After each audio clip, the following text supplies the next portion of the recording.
గంగా మొదలగు అరుణాచలుని సేవిస్తున్నాయి. ఇదే అరుణాచలము, దీనికి నమస్కరించుమని దేవతలచే తెలుపబడి దేవి ఆ పర్వతమునకు మాటిమాటికి నమస్కారం చేసింది.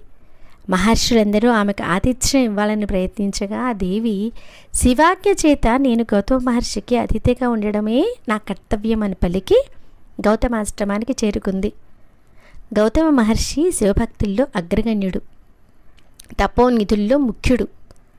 ఆయన సమిధులను దర్భలను సేకరించడానికి అడవిలోకి వెళుతూ ఆశ్రమానికి వచ్చిన అతిథుల్ని సేవించండి అని శిష్యుల్ని ఆదేశించాడు. మహర్షి దర్శనం కోసం దేవి వారి ఆశ్రమానికి వచ్చి మహర్షి గురించి ప్రశ్నించింది.